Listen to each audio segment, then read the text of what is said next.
အဲ့ရပေါ်မှာအမျိုးသမီးတွေရဲ့အော်တန်တွေညှဉ်းညူးတန်တွေကကျေလောင်ပြီးတော့အမျိုးသားတွေရဲ့အတန်ကအမျိုးသမီးတွေလိုမျိုးပါကြောင်အတန်မထွက်ရတာလ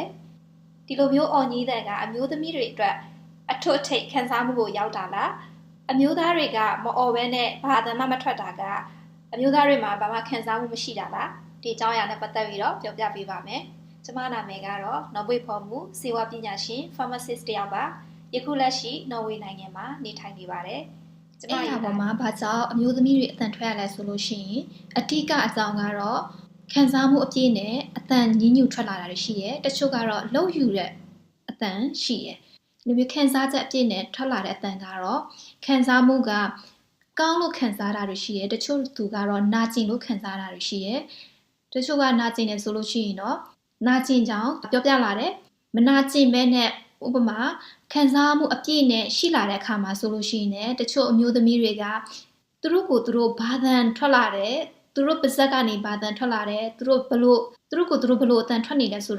ာသူတို့ကိုသူတို့တော့မှမသိလိုက်ပဲနဲ့အတန်ထွက်လာတာတွေရှိတယ်လိုမျိုးခံစားမှုအပြည့်နဲ့သူတို့တွေအတန်တွေထွက်လာကြတယ်တချို့ကလည်းပ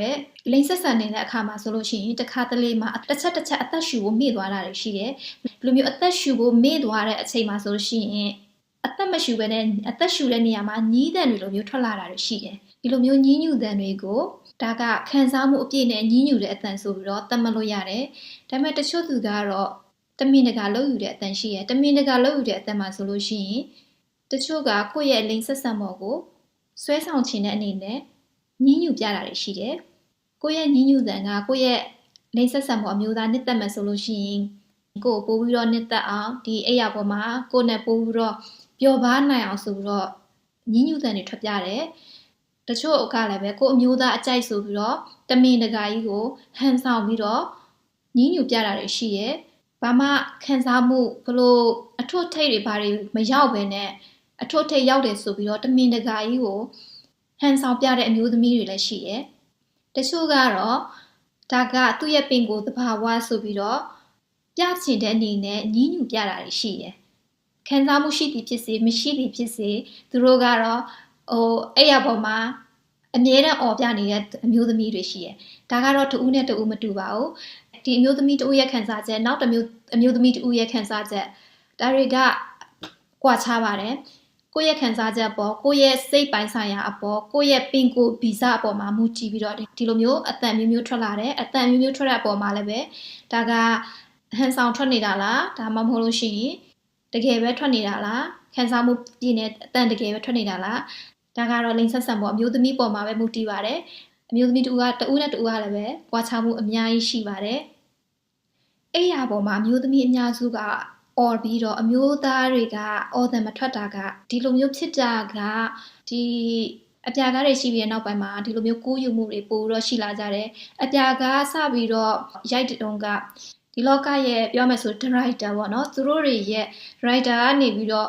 ့ဒီအမျိုးသမီးတွေနဲ့အမျိုးသားတွေနဲ့လိမ့်ဆက်ဆံတဲ့အခါမှာဆိုလို့ရှိရင်အမျိုးသမီးတွေကိုသူတို့တွေကအတန်ပို့ပြီးတော့ထွက်စေချင်တယ်အမျိုးသမီးတွေကိုအတန်ထွက်အောင်တမင်တကာကိုရိုက်ပြတယ်အကြောင်းကတော့ဒီလိန်ဆက်ဆံတဲ့အခါမှာဆိုရှင်အမျိုးသမီးဘက်ကနေတော့ဘာတန်အတန်ထွက်လာတာအတန်ထွက်လာမယ်ဆိုလို့ရှိရင်ဒီမျိုးသမီးကခံစားချက်အပြည့်ရှိနေတယ်ဆိုပြီးတော့ဖော်ပြချင်တဲ့အတွက်ကြောင့်မို့သူတို့တွေကတမင်တကာကို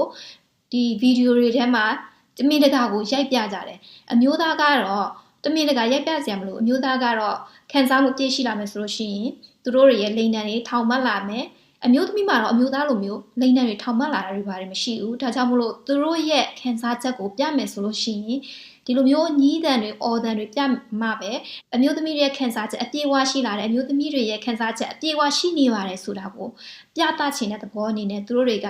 ဒီဗီဒီယိုထဲမှာဆိုရှင်အတန်တွေအမျိုးမျိုးကိုထုတ်လို့အတန်တွေမျိုးမျိုးဖြစ်လာဖို့အတွက်အတန်တွေကိုတမင်တကာကိုအော်ခိုင်းနေကြတယ်တချို့က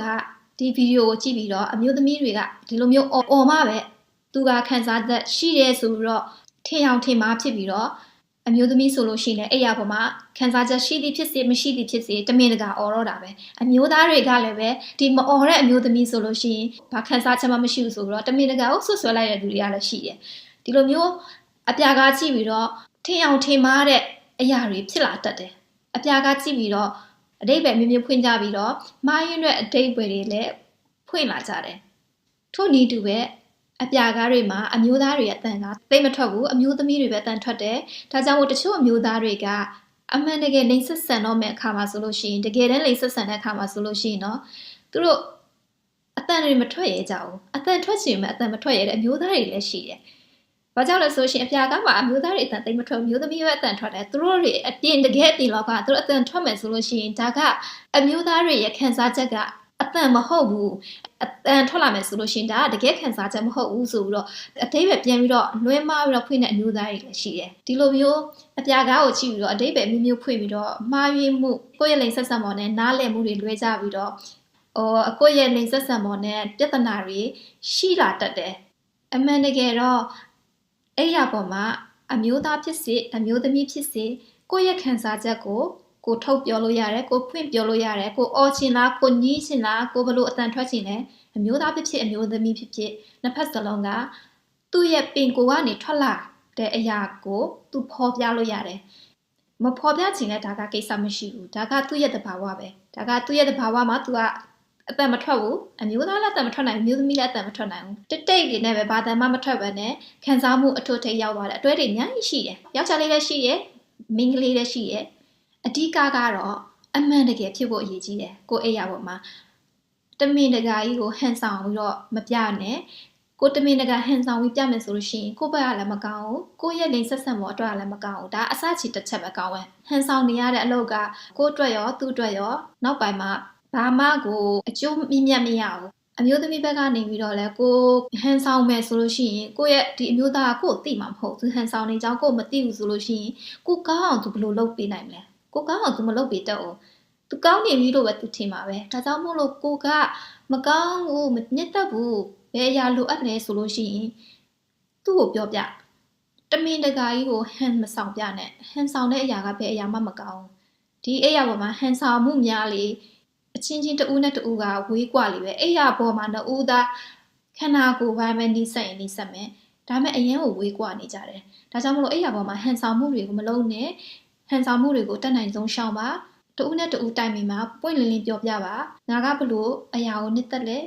သူကဘလို့အရာကိုနှစ်သက်လဲအပြန်အလှန်ညှိယူပြီးတော့အပေးယူများများတတနဲ့တွားမယ်ဆိုလို့ရှိရင်တော့တာရတဲ့အတွဲတာရတဲ့အိမ်အောင်ရေးကတော့ဖြစ်လာမှာပဲအဲ့ရပေါ်မှာများတတအပေးယူများတာဖို့ကအရေးကြီးတယ်တချို့သူတွေကတော့ဘာတမ်းမှမထွက်တာတွေရှိတယ်အဲ့ရပေါ်မှာသူတို့တွေကဘလောက်ပဲခံစားနေရပါစေအဲ့ရပေါ်မှာအရင်ကိုသူတို့ဖီးဝင်နေသည်ဖြစ်စေအဲ့ရပေါ်မှာသူတို့အရင်ကိုတာယာနေသည်ဖြစ်စေတချို့မျိုးသမီးကဘာတမ်းမှမထွက်လာတာတွေရှိတယ်ဒီလိုမျိုးအသက်မထွက်တဲ့သူကခံစားမှုမရှိဘူးလားလို့ပြောရင်မဟုတ်ပါဘူးသူတို့ခံစားမှုအပြည့်ရှိတယ်တချို့မျိုးသမီးတွေကသူတို့လိမ်ဆက်ဆန်တဲ့အခါမှာဆိုလို့ရှိရင်သူတို့ရဲ့လိမ်ဆက်ဆံမှုနဲ့သူတို့ကြားမှာရှိတဲ့သူတို့ကိုသူတို့အာယုံစိုက်နေတဲ့အတွက်ကြောင့်မို့ညင်းညူတဲ့ကိုသူကအဓိကမှာသူ့မှာမဖြစ်လာတော့ပဲနဲ့သူခန္ဓာကိုယ်ပေါ်မှာသူခံစားမှုပြည့်နေသူရဲ့ခရီးကိုသူဆက်နေတဲ့အတွက်ကြောင့်မို့အတန်တွေဘာမှမထွက်လာတာတွေရှိတယ်။အော်တိုင်းခံစားမှုပြည့်ရှိတာမဟုတ်ဘူး။မအော်တဲ့သူတိုင်းခံစားမှုမရှိတာမဟုတ်ပါဘူး။ခံစားမှုရှိတဲ့အတွက်ကြောင့်မို့အတန်ထွက်လာတာတွေရှိသလိုခံစားမှုအပြည့်အဝရှိပေမဲ့လည်းအတန်မထွက်လာတဲ့သူတွေရှိတယ်။ဒါကိုခွဲခြားပြီးတော့သိပါအထူးသဖြင့်အမျိုးသားတွေဒါကိုခွဲခြားပြီးတော့သိပါ။ဘာကြောင့်လဲဆိုလို့ရှိရင်အမျိုးသားတွေကသူတို့လိမ်ဆက်ဆံပေါ်ကိုအဲ့ရပေါ်မှာအော်စီချင်ကြတယ်။အမျိုးသားများစုကသူတို့ရဲ့အဲ့ရပေါ်မှာသူတို့အမျိုးသမီးကိုအတန်တွေထွက်ချင်တယ်အော်တန်တွေထွက်ချင်တယ်ညှဉ်းညူတန်တွေထွက်ချင်တယ်အ ਨੇ ဆုံးတော့ညှဉ်းညူတန်တွေထွက်စေချင်တယ်ဒီလိုမျိုးအတန်တွေအမျိုးသားဘက်ကကြားချင်ကြတယ်ဒီလိုမျိုးအတန်မထွက်လာတဲ့အခါမှာဆိုလို့ရှိရင်သူ့ရဲ့လိင်ဆက်ဆံပေါ်ဒီအမျိုးသမီးကဘာကြောင့်အတန်မထွက်တာလဲဘာမှခံစားချက်မရှိတဲ့အမျိုးသမီးလားဒါမှမဟုတ်လို့ရှိရင်အမျိုးသားဘက်ကနေတော့အဲ့ရပေါ်မှာငါကဘာတွေအမားလုံးနေလဲဒီမျိုးသမီးကိုငါတာယာမှုမပေးနိုင်ဘူးလားငါရဲ့အရေးချင်းညံ့နေတာလားဒါမှမဟုတ်ရှင်ဒီအမျိုးသမီးပါပဲအရေးချင်းမရှိတာလားအတွေးမျိုးတွေဝင်လာတတ်တယ်အမျိုးသားတွေဘက်ကနေပြီးတော့ဒီလိုမျိုးခံစားရမယ်ဆိုလို့ရှိရင်ကိုယ့်ရဲ့လိင်ဆက်ဆံပေါ်အမျိုးသမီးကိုပွင့်နေမေးကြည့်ပါဘာကြောင့်မအော်ရတာလဲဘာကြောင့်အတန်တွေမထက်လာရတာလဲသူ့ကိုမနစ်သက်လို့လားဒါမှမဟုတ်လို့ရှိရင်ခံစားမှုမရှိလို့လားသူ့ကိုမေးကြည့်ပါကိုကနေပြီးတော့ဒီလိုမျိုးညီးတန်တွေကြိုက်တယ်ဆိုလို့ရှိရင်သူ့ကိုပြောပြပါငါဒီလိုမျိုးညီးတန်တွေကြိုက်ပါတယ်ဒီလိုမျိုးသူ့ကိုရှင်းပြပါဒီလိုမျိုးလိန်ဆက်ဆံတဲ့အခါမှာလိန်ဆက်ဆံပေါ်ကနေပြီးတော့အပြန်အလှန်အတန်နဲ့အပြန်အလှန် ဆက်သွယ်မှုတွေကိုကြိုက်တယ်ဆိုတဲ့ဥစ္စာကိုသူ့ကိုပြောပြကြည့်ပါအမျိုးသမီးဘက်ကနေကိုကိုပြန်ပြောတဲ့အခါမှာဆိုရှင်သူ့ဘက်ကဘာတမ်းမှမထွက်ဘူးဆိုတာကသူခံစားမှုမရှိတာမဟုတ်ပါဘူးသူခံစားမှုအပြည့်ရှိနေတယ်ဒါကြောင့်မို့အတန်မထွက်ဘူးဆိုတော့ကိုပြန်ပြောလာမယ်ဆိုလို့ရှိရင်လည်းဒါကိုနားလည်ပေးပါဘာကြောင့်လဲဆိုရှင်လူတူဦးနဲ့တူဦးမတူအမျိုးသမီးတူဦးနဲ့တူဦးမတူတချို့အမျိုးသမီးတွေကဘလောက်ပဲအော်သူမှဘာခံစားချက်မှမရှိဘဲနဲ့အော်တာရှိတယ်တချို့ကတမင်တကာကိုလှုပ်ယူပြီးတော့အော်တာရှိတယ်ဘာခံစားချက်မှမရှိဘူးဘာထွတ်ထိတ်မှမရောက်ဘဲနဲ့အော်ပြနေတဲ့အမျိုးသမီးတွေအများကြီးရှိပါတယ်အတန်မထွက်တဲ့အမျိုးသမီးတွေကိုလည်းအကြံပြုချင်တာကတော့ကိုယ့်ရဲ့အမျိုးသားကအတန်ထွက်တာကိုနှစ်သက်တယ်ဆိုလို့ရှိရင်ကိုကအတန်မထွက်နိုင်ပေမဲ့လည်းဥမာအဲ့ရပေါ်မှာဆိုလို့ရှိရင်ကိုသူ့ကိုခံစားတဲ့အကြောင်းကိုကြိုက်နေတဲ့အကြောင်းသူ့ကိုစကားနည်းနည်းပြောပြပြီးတော့ခရီးဆက်ပါဒါမှလည်းသူ့ဘက်ကနေပြီးတော့အပြန်အလှန်ကိုယ့်ရဲ့နားလည်မှုယူပြီးတော့သူ့ဘက်ကနေပြီးတော့ပဲကိုကိုဘလို့ခံစားနေရတဲ့အကြောင်းကိုသူသိလာမယ်ဆိုလို့ရှိရင်လည်းသူ့အတွက်ဒီလိန်ဆက်ဆံတဲ့အခါမှာသူ့အတွက်ကပို့ပြီးတော့ဆွဲဆောင်မှုသူ့အတွက်ပို့ပြီးတော့အင်အားတစ်ခုအနေနဲ့ရလာနိုင်တယ်ကိုယ့်ဘက်ကနေတော့လည်းဒါကိုပြသမယ်ဆိုလို့ရှိရင်လည်းအတန်ကြီးအကျယ်ကြီးထွက်နေစရာမလိုဘူးကိုယ့်ရဲ့လိန်ဆက်ဆံမှုကိုဘလို့ခံစားနေရတဲ့အကြောင်းကိုနည်းနည်းပါးပြောပြလိုက်မယ်ဆိုလို့ရှိရင်လည်းကိုယ့်အတွက်လည်းအများကြီးအဆင်ပြေတယ်သူ့အတွက်လည်းအများကြီးအဆင်ပြေတယ်ဒါကနှစ်ဦးနှစ်ဖက်ညှိယူတဲ့ပြဿနာဖြေရှင်းနည်းပေါ့နော်ဒါကအတွဲတွဲနဲ့လည်းမတူညီဘူးကိုယ့်အတွဲကဘလို့ဖြစ်နေလဲဆိုတာကိုညှိယူပြီးတော့ဒီလိုမျိုးပြဿနာကိုဖြေရှင်းပါတချို့ကဒီလိုမျိုးအတန်မထွက်လို့ပြဿနာဖြစ်ကြတဲ့သူတွေရှိတယ်ငါကအတန်မထွက်ဘူးနင်ကဘာကြောင့်မငါ့ကိုအတန်ထွက်စေချင်တာလဲအမျိုးသားကလည်းပဲနင်ကဘာတန်မှမလာဘူးတစ်တုံနဲ့သွားအိတ်နေရတယ်ငါးသိတကောင်နဲ့သွားအိတ်နေရတယ်အဲ့လိုမျိုးတွေပြဿနာတွေကိုပေါ့နော်အတက်နိုင်ဆုံးရှောင်စေချင်ပါတယ်သူ့ဘက်ကိုယ့်ဘက်အပြန်အလှန်ပွင့်လင်းလင်းတိုင်ပင်ပြီးတော့အပေးယူမြများတတတွေလှုပ်သွားမယ်ဆိုလို့ရှိရင်အဲ့ရပေါ်မှာခရီးကတော့တာရမှာပဲနောက်တစ်ခုပြောချင်တာကခုနကပြောသလိုမျိုးပဲအမျိုးသားတွေကဒီအဲ့ရပေါ်မှာအတန်တွေတိတ်နေကြတယ်ဒီလိုမျိုးအတန်တွေတိတ်တာကိုတချို့အမျိုးသမီးတွေကအတန်တိတ်တဲ့အမျိုးသားတွေကိုမကြိုက်ကြတဲ့အမျိုးသမီးတွေလည်းရှိပါတယ်အတန်ထွက်စေချင်တဲ့ကိုယ့်ရဲ့အမျိုးသားတွေကိုအမျိုးသားဘက်ကလည်းသူ့အမျိုးသမီးကိုအတန်ထွက်စေချင်လို့အမျိုးသမီးဘက်ကလည်းပဲသူ့နဲ့လိန်ဆက်ဆံပေါ်အမျိုးသားရဲ့အတန်ထွက်လာတာတွေကိုသူနှစ်သက်တယ်တချို့အမျိုးသမီးတွေကမပြောရဲကြဘူးသူ့ရဲ့အမျိုးသားတွေကတော့အများစုကတော့တောင်းဆိုကြတာရှိရဲသူ့ရဲ့အမျိုးသမီးကိုအတန်ထွက်ဖို့အတွက်ဒါကအမျိုးသမီးရဲ့သဘာဝဆိုပြီးတော့ဒီလိုမျိုးအတန်ထွက်ဖို့အတွက်တောင်းဆိုတာတွေရှိရဲဒါပေမဲ့အမျိုးသမီးဘက်ကနေပြီးတော့အမျိုးသားတွေကိုအတန်ထွက်ဖို့အတွက်ပြောရမှာရှက်တဲ့အမျိုးသမီးတွေရှိရဲမကြောက်လဲဆိုရှင်အပြာကားတွေလိုမျိုးပဲယောက်ျားအမျိုးသားတွေအတန်မထွက်ကြတဲ့အတွက်ကြောင့်မို့ပြီးလို့ရှိရင်လည်းဒီလိုမျိုးအတန်ထွက်တာကယောက်ျားလေးရဲ့သဘာဝမဟုတ်ဘူးမိန်းကလေးရဲ့သဘာဝဆိုပြီးတော့ထင်ရောင်ထင်မှားပြီးတော့အမျိုးသားတွေကိုမတောင်းဆိုရဲတာတွေရှိတယ်ဒီလိုမျိုးအတန်ထွက်တာတွေကအမျိုးသမီးဘက်ကနေပြီးတော့လည်းကြိုက်ကြတဲ့သူတွေအများကြီးရှိပါတယ်အတန်ကျဲကြီးထွက်နေစရာမလိုဘူးကိုယ့်ရဲ့လိန်ဆက်ဆံပေါ်ကိုဘလို့နှစ်သက်တဲ့အကြောင်းကိုယ့်ရဲ့အသက်ရှူတဲ့တွေကိုယ့်ရဲ့အတန်တစ်ခုခုလိန်ဆက်ဆံတဲ့အခါမှာထွက်ပေါ်လာတဲ့အတန်တွေဒါကအမျိုးသမီးဘက်ကနေပြီးတော့လည်းခံစားမှုအပြည့်ရှိတယ်နှစ်သက်မှုတွေရှိကြတယ်ဒါကြောင့်မို့လို့တချို့အမျိုးသားအနေနဲ့ဒီလိန်ဆက်ဆံတဲ့အခါမှာအတန်မထွက်ရဲပဲမနေပါနဲ့အတန်ထွက်မယ်ဆိုလို့ရှိရင်အမျိုးသမီးဘက်ကနေပြီးတော့နှစ်သက်မှုတွေရှိကြတာတွေအများကြီးရှိတယ်ဒါကြောင့်မို့အတန်ထွက်ရမှာမကြောက်ပါနဲ့အဓိကကတော့ဒီလိုမျိုးအတန်ထွက်တာကကိုယ့်ရဲ့လိန်ဆက်ဆံပေါ်နဲ့တိုင်ပင်ပြီးတော့အပေးယူမြတ်တအောင်ပြုလုပ်သွားပါဒါကအရေးကြီးဆုံးပါပဲဟုတ်ကဲ့ပါဒီဗီဒီယိုကိုကြည့်ပြီးတော့အမျိုးသမီးတွေဘာကြောင့်အတန်ထွက်ရတာလဲအမျိုးသားတွေဘာကြောင့်အတန်မထွက်ရလဲအမျိုးသမီးတွေအတန်ထွက်တာကစိတ်ထဲကနေအမှန်တကယ်အတန်ထွက်လာတာလားဒါမှမဟုတ်လို့ရှိရင်တမင်တကာကိုဖန်တီးယူတာလားတမင်တကာကိုဖန်တီးယူမယ်ဆိုလို့ရှိရင်အခုကနေပြီးတော့ပြုပြင်ပြောင်းလဲပါကိုယ့်ရဲ့အမျိုးသားနဲ့ပွင့်လင်းလင်းတိုင်ပင်ပါအမျိုးသားတွေဘက်ကလည်းပဲ